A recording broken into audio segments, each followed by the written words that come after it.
नमस्कार। सवाल आपका देख रहे हैं आप और मैं हूं आपके साथ शमशेर सिंह। कोरोना की पहली लहर की चोट से हमें इतना बड़ा नुकसान नहीं हुआ जितनी बड़ी हानि हमें दूसरी लहर से हुई है। हमने देश की सैकड़ों ऐसी विभूतियों को खोया है कि उसका खालीपन हम नहीं भर पाएंगे। अप्रैल 2021 से लेकर अब तक कोरोना की दहशत से देश सदमे में है, लेकिन दुखद यह है कि जितना फोकस कोरोना कंट्रोल पर होना चाहिए था उससे ज्यादा कंट्रोवर्सी हो रही है।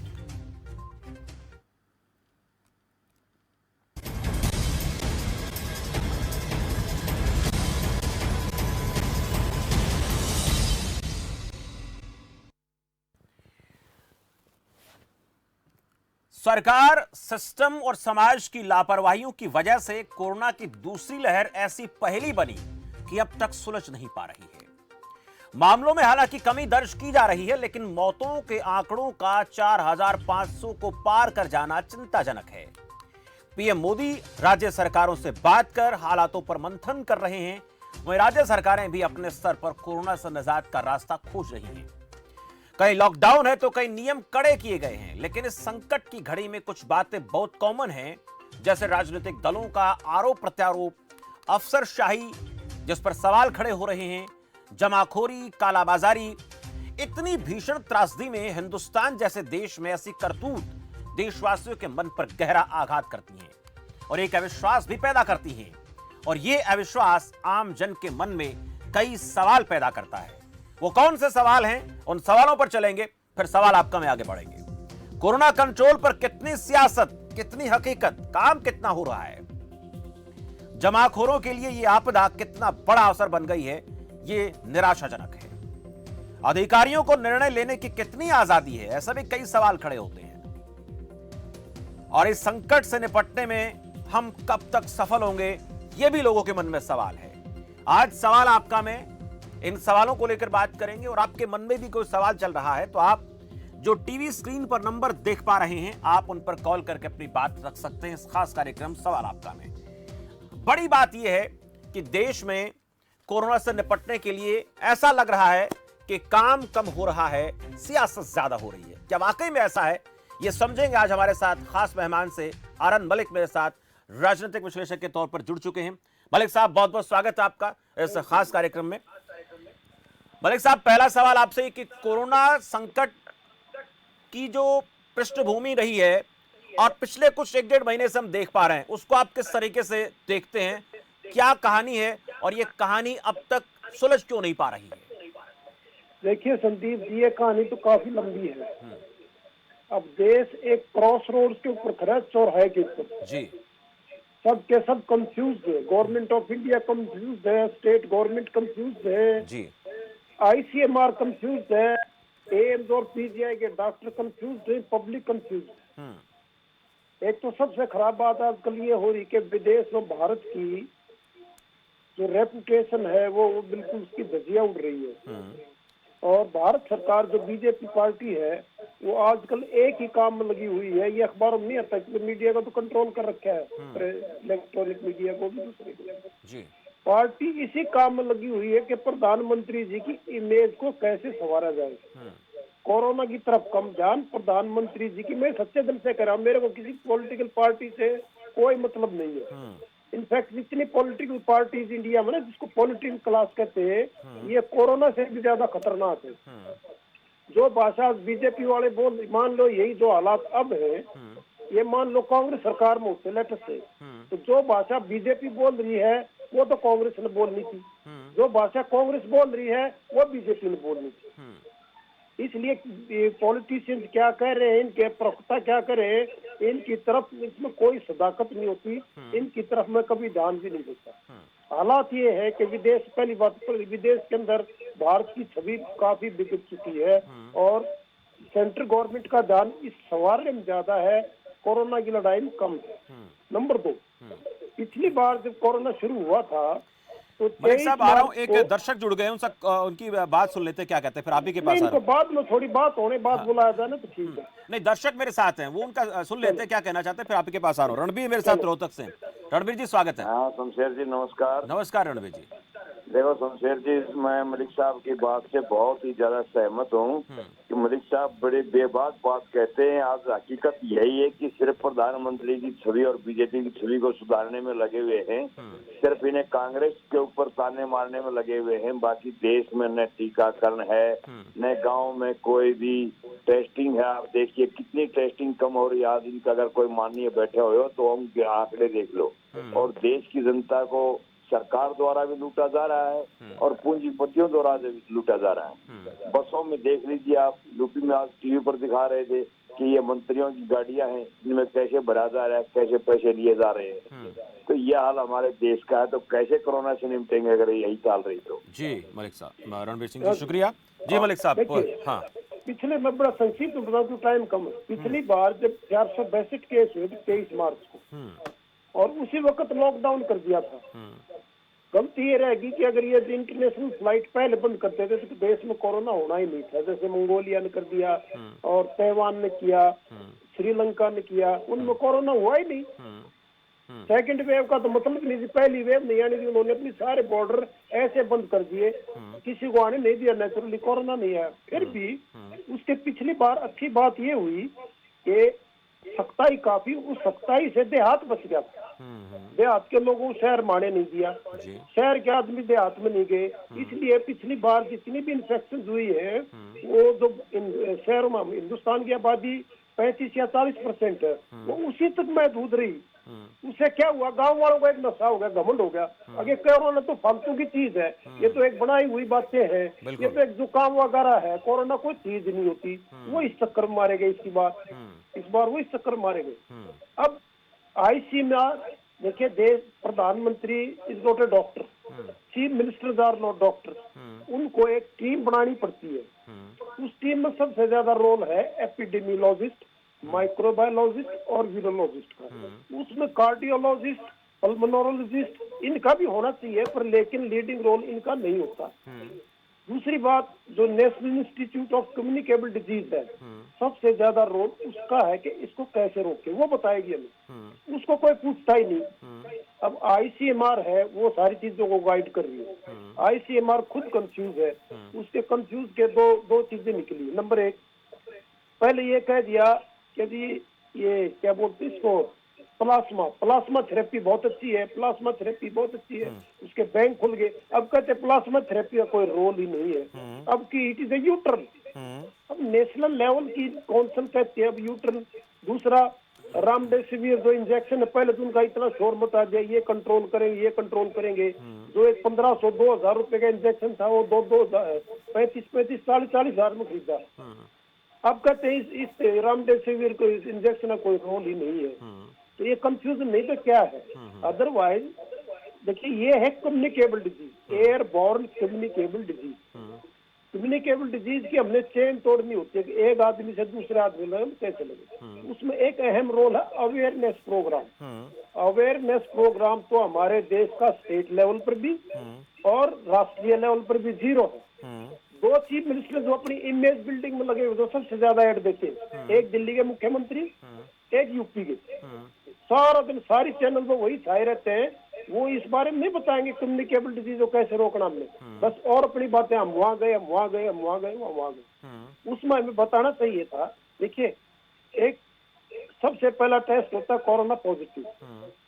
उसमें एक लाइन लिखी होती है कि सीटी वैल्यू कितनी है, और आईसीएमआर ने गाइडलाइंस लगाई भी आपकी सीटी वैल्यू अगर 8 से नीचे है तो आपको है बिल्कुल माइल्ड, 8 से 15 है तो मॉडरेट है, उससे स्लाइटली सीवियर, फिर वेरी सीरियस। ये बात किसी को पता नहीं होता, बस वो इतना उनको इतना पता होता लोग मेरा कोरोना पॉजिटिव निकला। ये सीटी की वैल्यू का तो किसी को पता होता। सरकार की ये ड्यूटी थी कि भाई जब आप कोरोना पॉजिटिव की रिपोर्ट लो तो प्लीज सी अपना सीटी वैल्यू कितना है, उससे अपने कैटेगरी में डालो। अगर आपका माइल्ड है तो घर में काम लेने से काम चल जाएगा। अगर उससे 8 से ज्यादा है तो आप इमीडिएटली डॉक्टर के पास जाओ या हॉस्पिटल में जाओ। उससे ज्यादा है और डॉक्टर को कंसल्ट करो। ये अवेयरनेस लोगों ने बिल्कुल नहीं दी। नंबर 2, कि भाई जब आपको सीटी वैल्यू 15 के आसपास है तो तुरंत आप सीआरपी टेस्ट कराइए, डी डाइमर कराइए और फ्रेटनिन कराइए और 4 टेस्ट वो कराइए। वो आपको तुरंत बता देंगे आपका नुकसान कितना हो चुका है। देखिए ऐसे बहुत केस हुए हैं गुड़गांव में, मैं पर्सनली जानता हूँ। 6-7 दिन तक मामूली बुखार रहा और पेशेंट सोचा है मामूली बुखार है ठीक हो जाएगा, और सडनली जब उनका ऑक्सीजन लेवल डाउन जाने लगा तब वो भागे। जब सीआरपी टेस्ट, मेरे दोस्त है उसका सीआरपी टेस्ट हुआ तो सीआरपी वैल्यू निकली 107 जो कि 10 होनी चाहिए थी। अब वो हॉस्पिटल में पड़े हैं कि ये लंग्स तो काफी डैमेज हो गए। तो बात तो आपके हाथ से निकल गई, आपको पहले आना चाहिए था। तो अगर लोगों को ये बता देते कि भाई इमीडिएटली आप सीटी वैल्यू देखिए अपनी की, उसके बाद सीआरपी टेस्ट कराइए, तो आज कम से कम आधी जाने बच सकती थी। बिल्कुल मलिक साहब, चर्चा लगातार जारी। एक दर्शक मेरे साथ जुड़ चुके हैं, मोहम्मद हकीम है राजस्थान से, उनका सवाल ले लेते हैं, क्या कहना चाहते हैं। मोहम्मद साहब बहुत स्वागत है। जी सर। जी मोहम्मद जी बोलिए। जी सर, मेरा सवाल ये है सर, ये जो भी देश में हमारे आपदा है, जो भी है, सबके सामने, आप लोगों के सामने, मीडिया के सामने, राजनेताओं के सामने है, मगर सवाल से काम नहीं चल रहा सर जी। ये इसका सोल्यूशन भी तो होना चाहिए। पूरा देश, आखिर इसकी एंड क्या है, लोगों की एंड क्या है, इसकी एंड तो पता चले कि भाई किस तरीके से मरना तो है ही, बीमारी से मरना है, बेरोजगारी से मरना है, कामकाज से मरना है, मगर इसकी एंड तो पता चले। इसको कोई उठाने वाला आएगा, कोई बताने वाला आएगा, कोई समझाने वाला आएगा, या पब्लिक ने सारा कुछ समझना है। थोड़ा इसके ऊपर अगर मलिक साहब और आपके माध्यम से लोगों तक बात पहुंचे तो बड़ी मेहरबानी। बिल्कुल मोहम्मद हकीम साहब, शुक्रिया, अपना सवाल आपने किया और बहुत सही बात आपने की। लोगों के मन में मलिक साहब ये भी एक डर पैदा हो गया है कि ये कब तक चलेगा। जब हम पहले वेव से जूझ रहे थे तो सब कुछ धीरे धीरे सामान्य हो गया था, अब अचानक से लहर सामने आई दूसरी, अब लोगों को तीसरी वेव का डर सता रहा है। एक और दर्शक मेरे साथ है, तेजीलाल हरियाणा से, उनका भी सवाल ले लेते हैं, क्या कहना चाहते हैं। तेजीलाल जी बहुत स्वागत है आपका।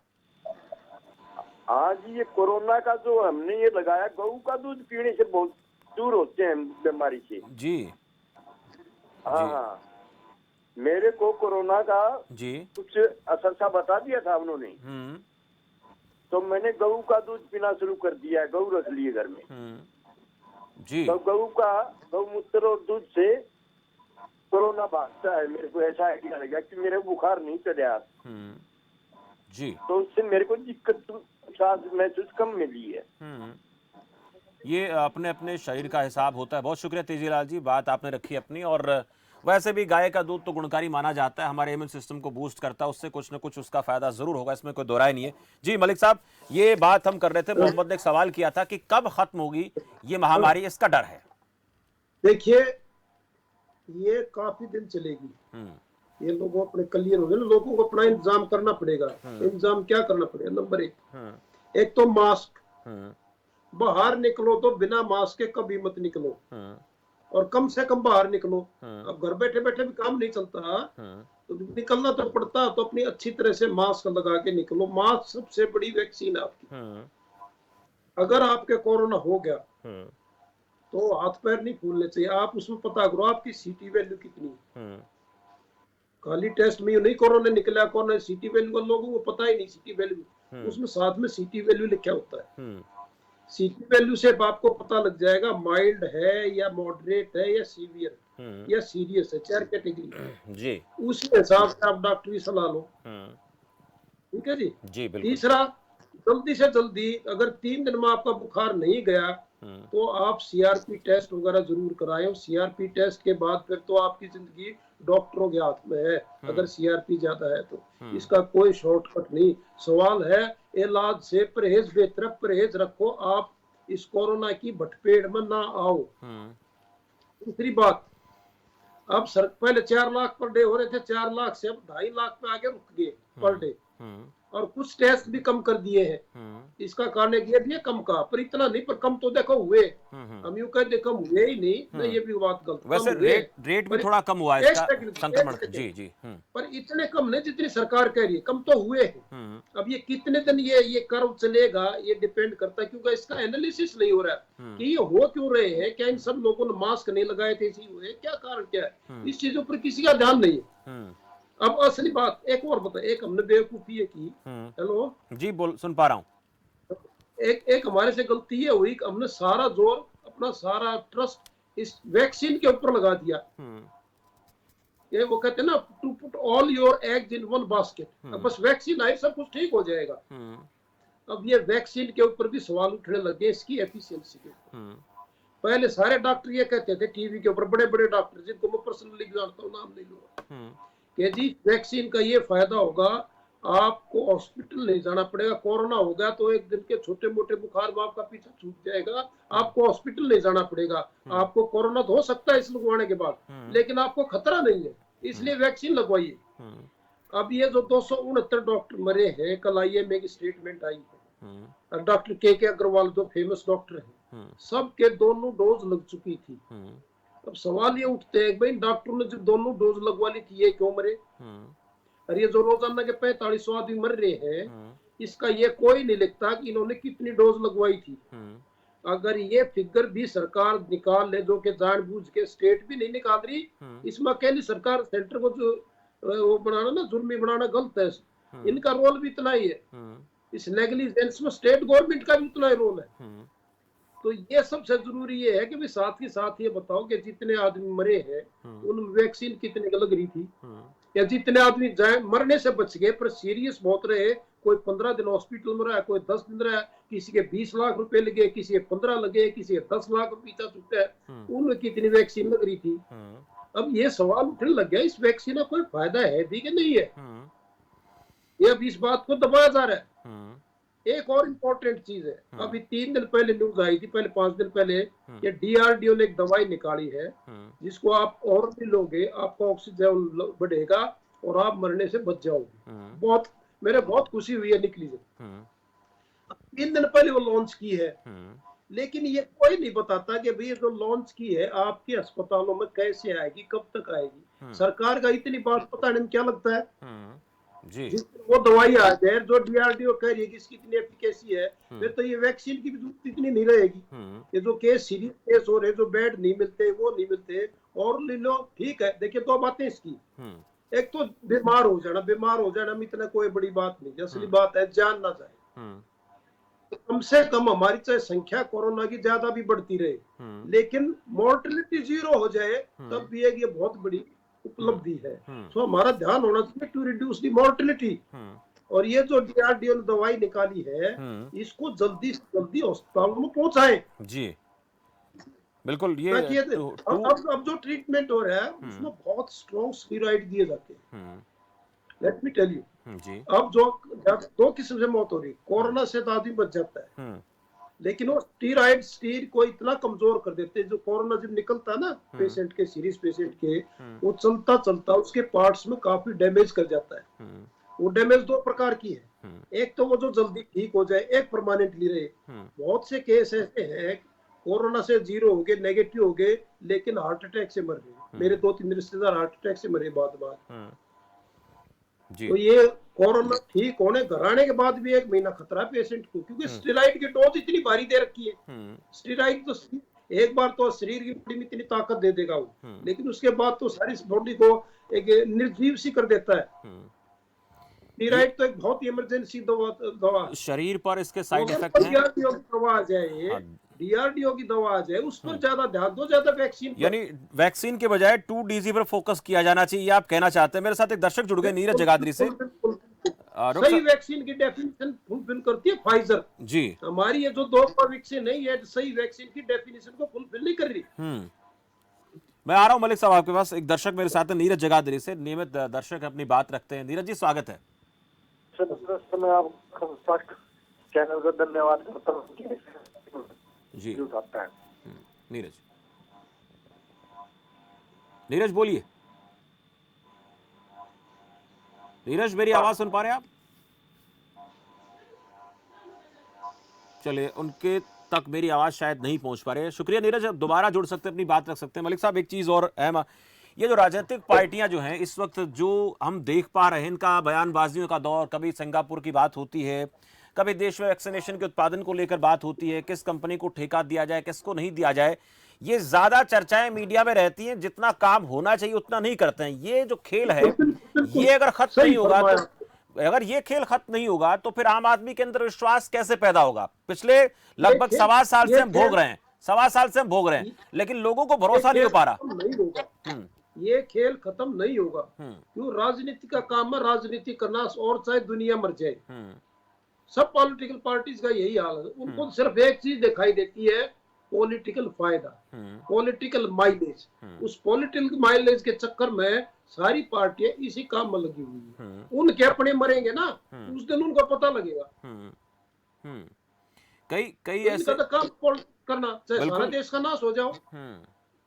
ये एक अहम बात है और हम बिल्कुल इस बात को लेकर सवाल भी कई बार करते हैं और ये हम दुआ भी करते हैं कि किसी का कोई नुकसान, जनहानि कोई ना हो, लेकिन उसके बाद भी इन लोगों को जो समझ है वो आती नहीं। अभी हम देख पा रहे हैं कि कुछ जगहों से ऐसी खबरें आई कि खुद जो अलग अलग पॉलिटिकल पार्टी के लोग हैं उनकी मौतें हुई, वो मास्क को लेकर अवॉइड कर रहे थे, कोरोना को लेकर बहुत ज़्यादा सीरियस नज़र नहीं आ रहे थे, और कोई ऐसे विधायकों के, नेताओं की भी मौत हुई, सांसदों की भी मौतें सामने आई हैं।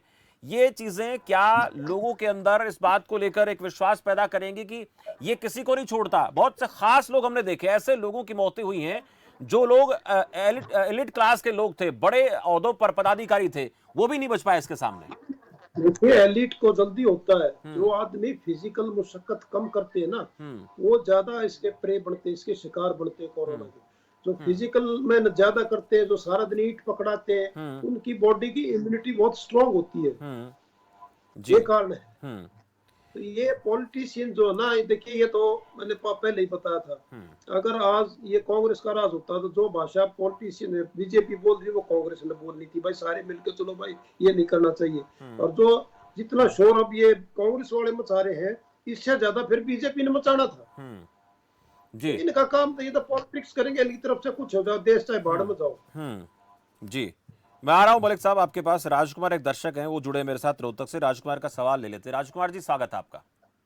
नमस्कार सर जी। नमस्कार राजकुमार जी।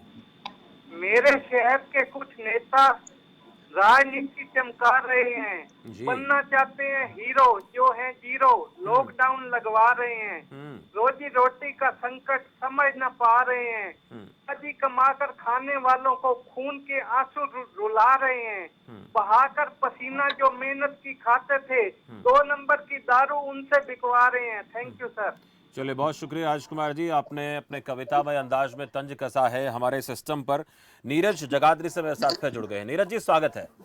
सबसे पहले सर मैं आपको नमस्कार करता हूँ। जी नमस्कार नीरज। आपके चैनल का मैं धन्यवाद करता हूँ कि आपका चैनल खबर फर्स्ट गरीब आदमी की आवाज ऊपर तक उठाता है। मेरा सवाल सर आपके चैनल में 1.5 साल से रख रहा हूँ, आज फिर मैं रखता हूँ। मैं यमुनानगर में गुरु नानक खालसा इंस्टीट्यूट में चपरासी का काम करता हूँ। मेरा वेतन सिर्फ 8,000 रुपया है, और जिनके पास मैं लग रहा है डायरेक्टर सर के पास, उनका वेतन 60,000 से ऊपर है। मैनेजमेंट का वेतन 2-2, 3-3, 4-4 लाख रुपया है। लेकिन मैं अपना वेतन 18,000 रुपए चाहता हूँ, ताकि मैं अपने बच्चों का पालन पोषण कर सकूँ। 8,000 में ना तो मैं अपने घर का गुजारा कर सकता हूँ, ना अपने बच्चों को पढ़ा सकता हूँ। ये मैं शिक्षा मंत्री के पास 4 बार चला गया, उसने हमारे लिए कुछ नहीं करा। शिक्षा मंत्री कंवर पाल ने।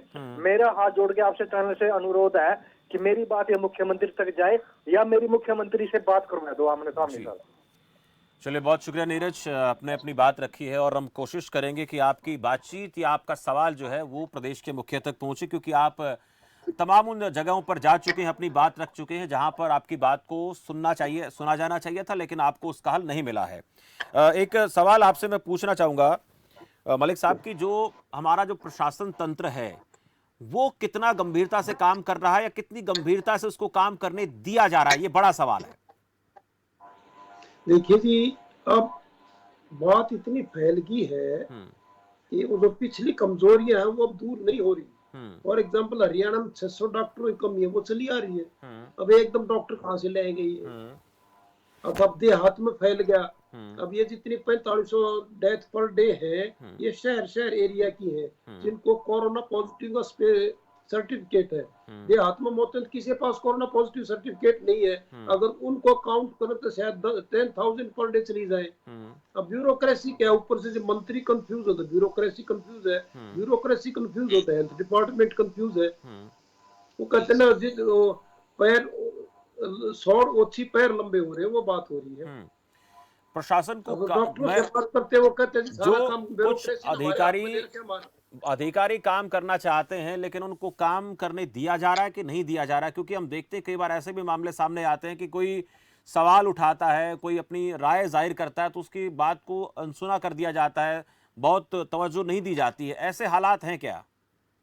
देखिए सारी बात ऐसी दोनों तरफ की बातें हैं। कई डॉक्टर ये कह रहे हैं जी हमें ब्यूरोक्रेसी कुछ नहीं काम करने देती। वो डिपेंड करता है कि जो उनका हेल्थ सेक्रेटरी है वो कितना ब्यूरोक्रेटिक एरोगेंट है, नहीं है, हेल्पफुल है, नहीं है। तो डायरेक्टर हेल्थ सर्विसेज की कितनी चलती है, कितनी नहीं चलती, फिर उसके ऊपर मंत्री अपनी चलाते हैं।